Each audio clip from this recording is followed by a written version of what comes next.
All right, yo. Once again, this is the Collective Series. Here with my man Canchino. Can't you know? So You now we dig? are introducing, featuring my guy. Proud of his whole movement, proud of his growth. Church boy in the building. What's going That's on? right. What's What's up, going on? everybody? What's up? How To you What's doing, God, man? happening? God be the glory in all things, brother. That's I know right. that's real. That's I know right. that's real. So, Amen, bro. what happened? For So let me ask you a question, man. Let me ask you some Yeah, questions. In this beautiful thing we call hip hop, right. how you get started? When I You get hear me? started, How you get started? how did you said you asked me when I get started or how did I How? get started? How and when? Oh well, how I got started was I always have to tell everybody about this story because this is how I got started. My cousin Shabu, I don't know if y'all familiar with Shabu. I know Shabu. Yeah, he's like a street dude. You know, he's kind of hard. He's like the black sheep out of the family. You know what I'm saying? So he actually has the gift to rap. Like he's a freestyler. You know what I'm saying? Now that I And didn't know. yeah, I know that. the type of energy that he bring, and the type of flow that he bring, it just inspired me because I wasn't the type that want to rap. You know what I'm saying? I was just a regular, your ordinary good dude. I just fell a victim of the streets. But I used to see my cousin, and he got that gift. That was his thing, and he began rapping, and I'd be like, "Dog, he did it so well. It made me want to do it too." You know what I'm saying? He Right. inspired me to it. So I was like, man, I gotta learn how to get this rap thing down. So whenever my cousin busts a rhyme, I want to be able to bust a rhyme too. You know what I'm saying? True. real. Understandable. That's how the passion for rap began for me because Okay. of my cousin Jabu. I wanted to do it because he made it look so good. So so I began to train myself on how to do it while taking pointers from him and others at the same time. Right. And Gotcha. when I really took rapping serious, I was in prison. I had went to prison and I was doing a 1 to 6. And I began to teach myself how to write in there because I was trying to write bars and I didn't know how to write bars. So I was asking some of my fellow inmates that can rap. I was like, yo, how you write the bars? I really wanted to learn how to do this. Right. And they was telling me and showing me what to do.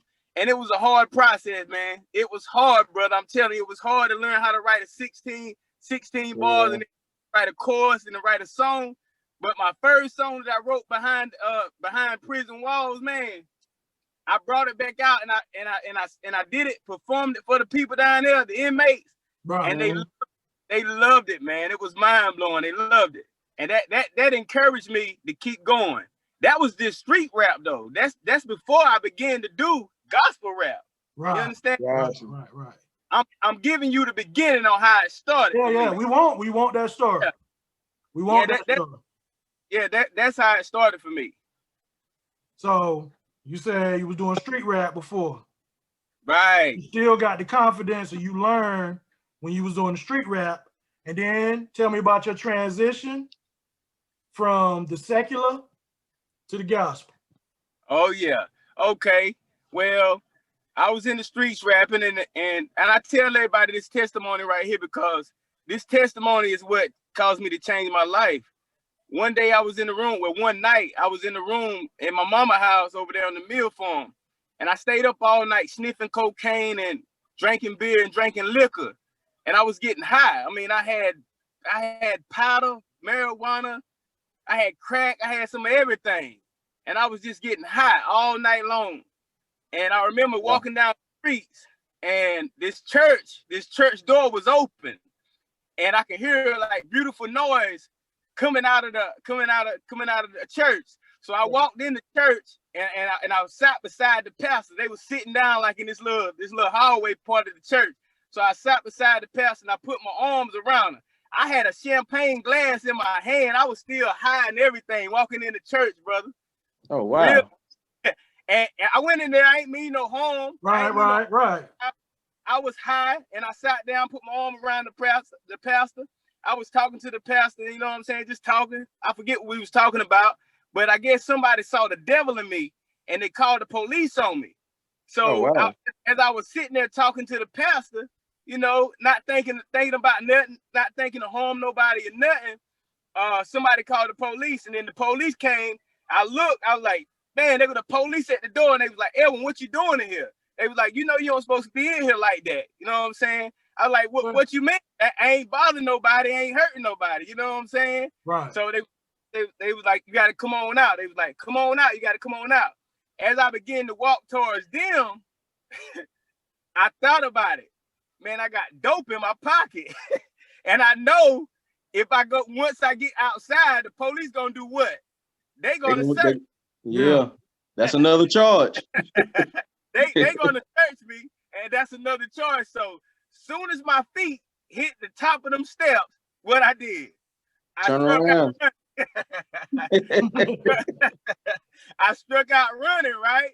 I ran until I got the drugs off of me. I ran until I was able to throw the drugs off of me. And then when I kept running some more to get away from the drugs. So when I got away from the drugs, then I just gave up, you know what I'm saying? Gave in.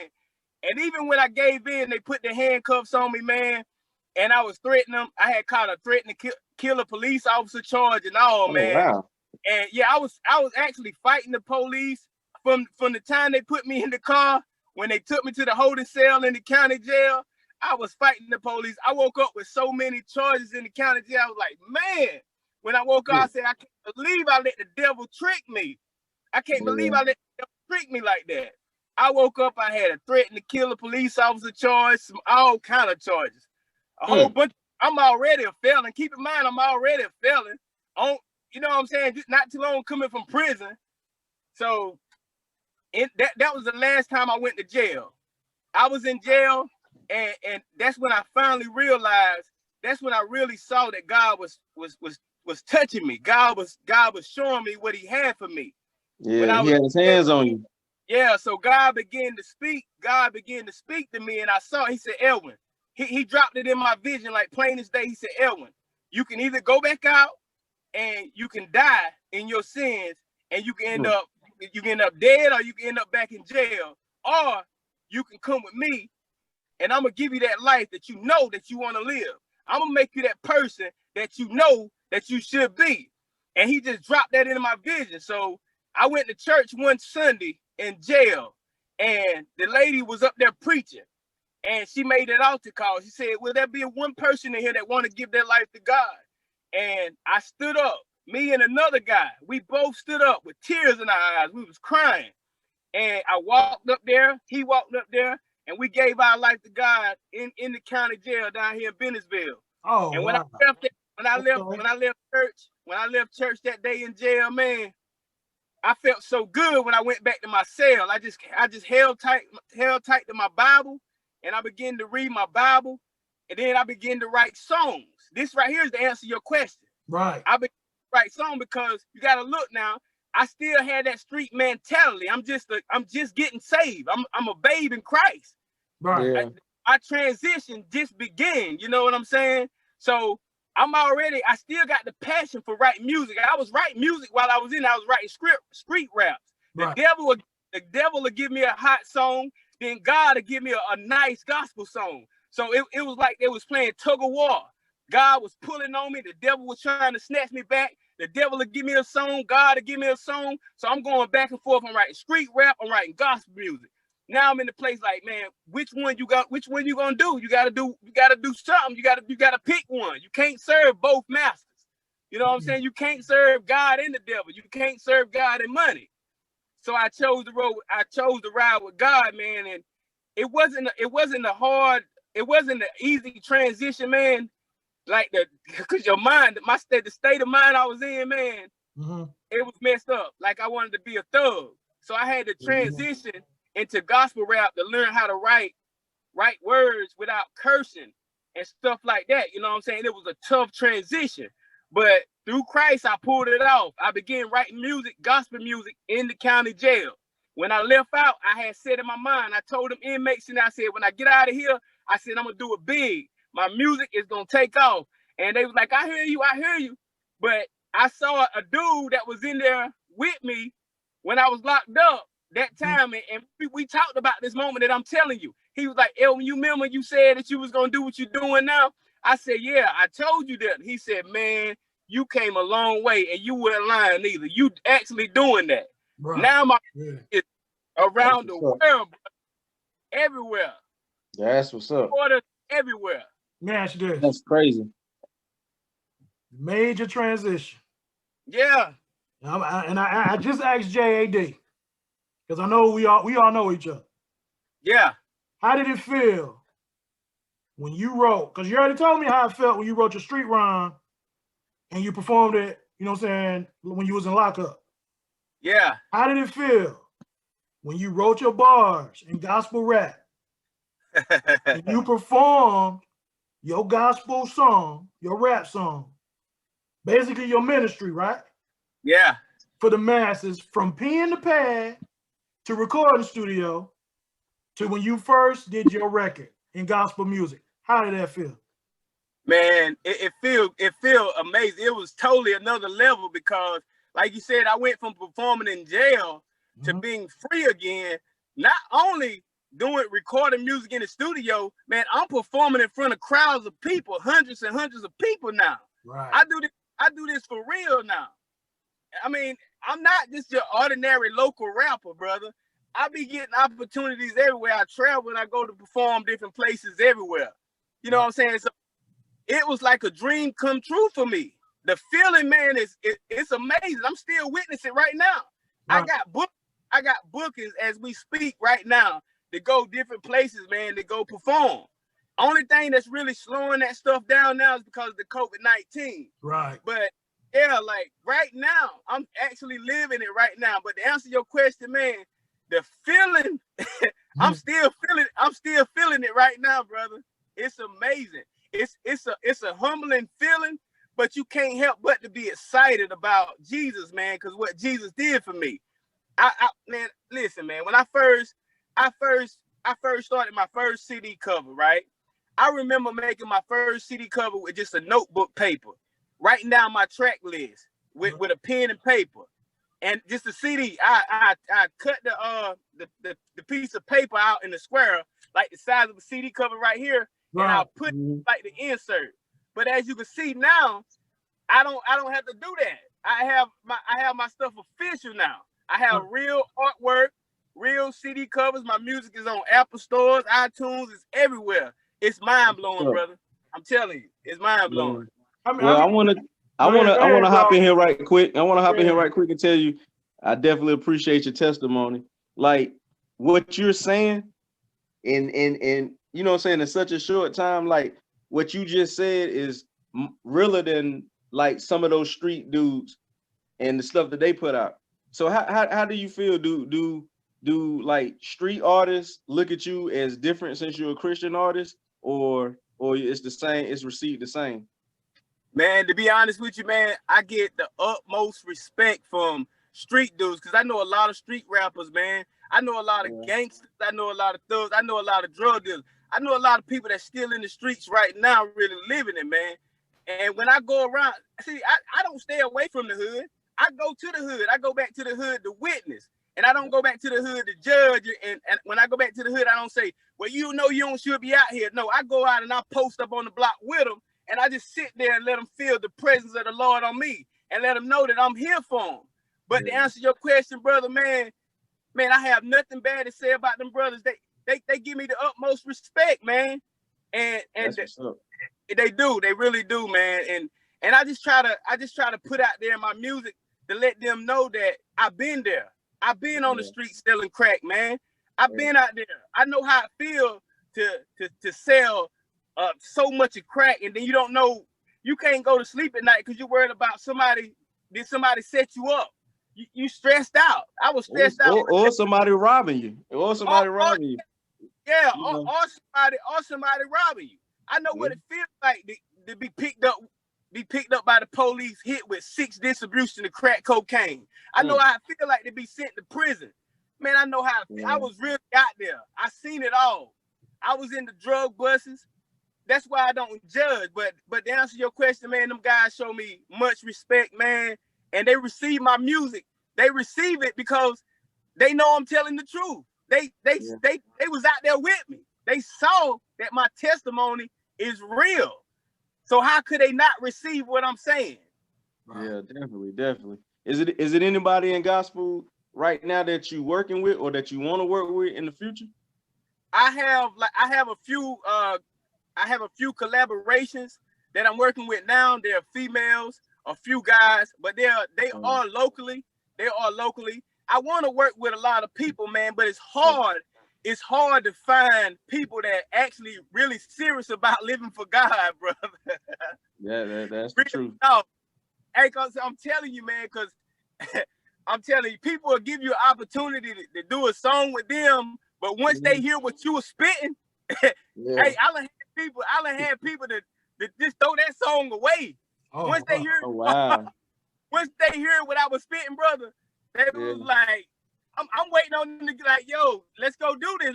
Let's make it happen. But they never respond back because I know I was spitting the truth and I know it was fire, but it was gonna outweigh the whole song, you know what I'm saying? Yeah. Okay. But yeah. So do you consider yourself a Christian that rap or a Christian rapper? I consider myself a disciple of Jesus Christ, man. And I don't just consider myself as a rapper, brother, period. To be honest with you, I wouldn't even want nobody to refer to me as a rapper because I'm a man of God, right? Yep. And I'm a licensed minister. I'm a preacher. That's what's up. I'm a preacher that just so happened to rap, right? So yeah. and you know what I mean? That's where I look at it, man, because I ain't want nobody to try to throw me in a box like I'm a rapper because I don't want you to roll up on me and say spit something. If you roll up on me and tell me to spit something, brother, I might spit something for you, but it's gonna be something that I wrote, and it's gonna be something about the Lord. You know what I'm saying? Wow. Giving God, that's what it's all about for me, giving God the glory. I know that's right. You know, you took me back a little bit because when I used to rhyme, cats always, you rap, spit something. You know what I mean? Barbershops, hey, spit something. I understand exactly what you mean by that. You know what I'm saying? Yeah, I know what that feel like, for real. Yeah.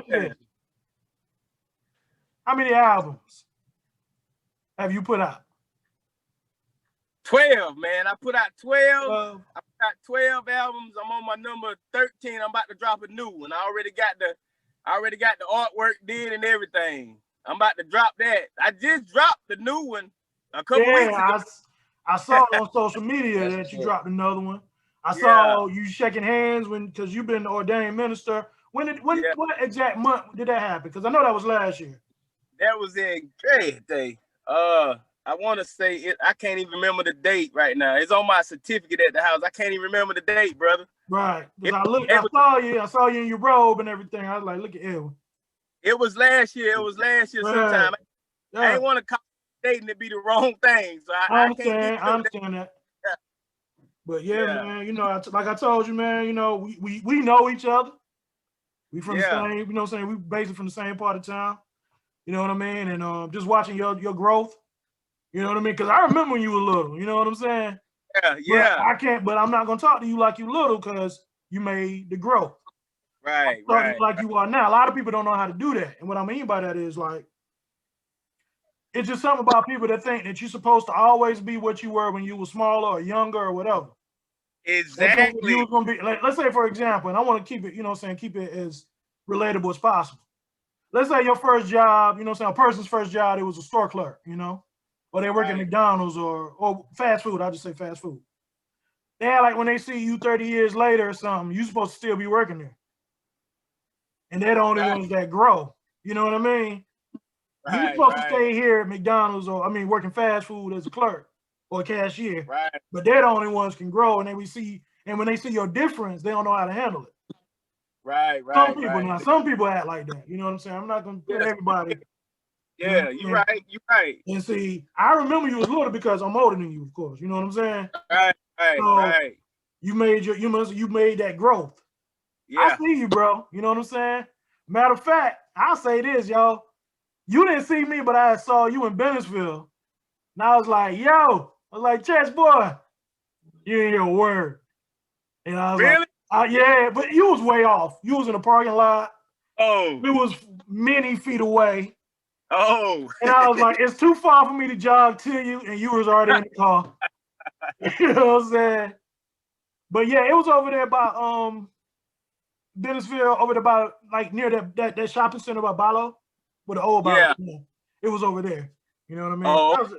That's been a minute though. But man, Yeah. yo, I appreciate you for oh, gotta ask you this. Your top 5 rappers, hip hop. It can be secular if that's what you choose to go to. It can be gospel if that's where you choose to go. My top 5. It's got to be rap, hip hop. You know, for you it don't. For you it don't. Yeah, because it ain't too many people I can look up to that's really in hip hop now because my eyes are wide open, man. Right. But I don't take nothing away from hip hop because I'm always inspired by hip hop. I mean, looking at Jay-Z and all them, man, that used to inspire me to want to hit the stage and do what I do. You know what I'm saying? Right.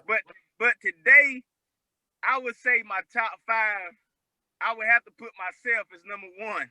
Okay. And then I would say Lecrae. Okay. Who else? Could I add in Dietrich Haddon? Yeah, I know Dietrich. Yeah. I would say Dietrich because anytime I feel like I'm struggling in my walk with God, that's who I go look at. Dietrich. Right. Yeah. And could I put in Kirk Franklin? You can put in Kirk Franklin. Because Kirk Franklin do hip hop too. Right. And he kicked the dough in and made it happen for all of us. Indeed. I understand what you mean. I remember it. In the gospel world. Yeah. Let me see. Yeah, one more. One more. I got one more. Is it one more? Yeah, one more. Who you gonna throw out there? Kanye? I give it you know what? I'm gonna give it to Kanye. Hey, you know what? You know why? You know why I'm gonna give it to Kanye? Because why is that? A lot of people doubt Kanye, but I know how it feels to be in a position where you was once that person. Like Kanye Kanye's a known secular music artist. Right. He's known for music in the world, and people don't want to accept Kanye from trying to find Jesus. They don't want to believe him. Yeah. That's the same thing what you just got through saying. A person grows, but nobody want to accept their growth. Ain't that what you just got through talking about, brother? Yeah, that's exactly what I'm talking about. That's what I'm talking about. That's why I received Kanye, because we all fall short, brother. And I can't knock that man because he chose to follow Jesus. I'm glad he chose to follow Jesus. Right. That don't mean that he's going to start out knowing everything because he's Kanye West. Now he's a babe. He's a babe in Christ. He got to start all over. This is a new walk for him. So he might not make all the correct moves. He's still learning, just like we all are still learning. Right. But I'm going to give this to Kanye West because I want him to succeed in following Jesus. I want him to be encouraged, man, that he got people that's still looking up to him, that's believing in him to do what's right instead of doing what the world want him to do. So yeah, I put Kanye West in my top 5. That's absolutely. What's up. That's what's up, man. Yo, really, really appreciate you joining us, man. You know what I mean? Really appreciate the interview. It's a blessing, man. Hey, can I say one last thing? Go ahead, bro. All glory be to God. That's what's up. Hallelujah. I know that's right. Boy, you got to say it. You know what I'm saying? It's not my tag. That's your tag. Church boy, you know what I'm saying? What is it? Church boy in the building. Church boy in the building. Let's see. Glory to God. Word. Thank you, man. Thank you for your time, bro. Good luck to you, brother. Do your thing. Looking forward to hearing your music. Bless you, bro.